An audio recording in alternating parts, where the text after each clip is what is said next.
also the first. My name is Naya Salsadila and I'm the narrator. Hello, my name is Marsha Fahimi Ilmi. I am the host. Hi everyone, I'm Keisha Panaputi. Today I will explain the ingredients and tools. Hello, I'm Rafi Mariska and I will blend the coffee beans. Hi everyone, I'm Zivananti Sakanaya and I will operate the coffee machine. Hello everyone, I'm Sudah Putri and I will help during the process. And I am Rizka Rivera. I will conclude today's presentation. Nice to meet you! Today we will show you how to make coffee using a coffee machine. Making coffee with fresh coffee beans can produce a richer aroma and better taste. Let's begin! Before we start, prepare the ingredients and tools. We need coffee beans, mineral water, coffee grinder, coffee cup, sugar and milk, a portafilter, a filter, a thumper, a coffee scale, and a coffee machine.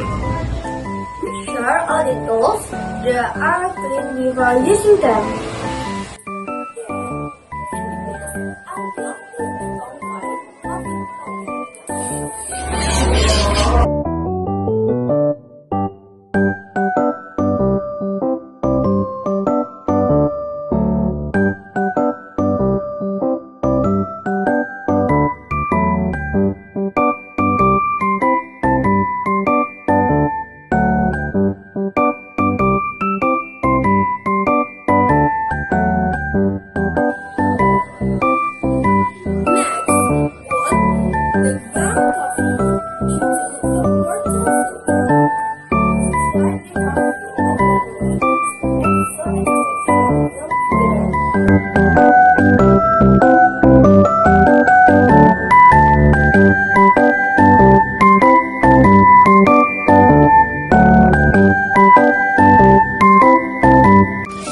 After that, use the tamper to press the coffee powder from leaf.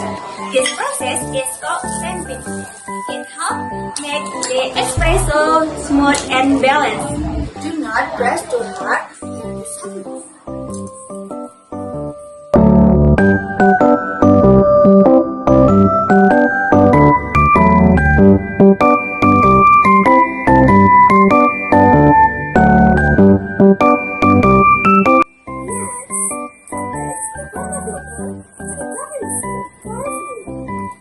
Then put the cup under the coffee dispenser.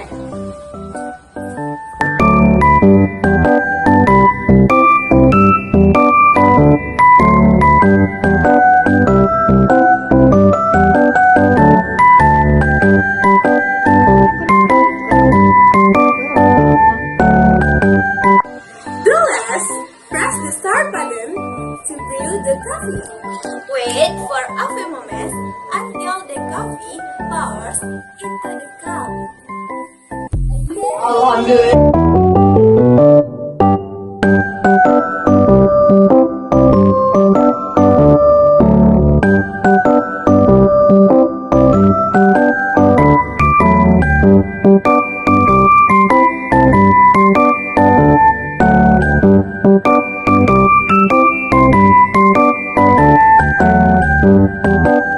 Next, add sugar or milk based on your preference. Stir the coffee slowly until everything mixes well.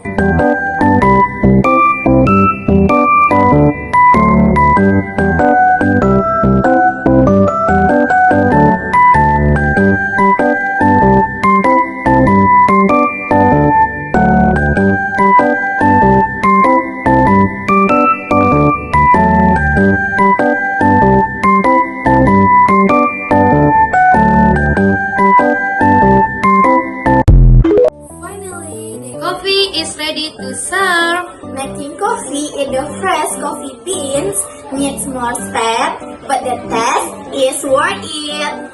Thank you for watching. watching our professor teaching you how to make coffee using a coffee machine.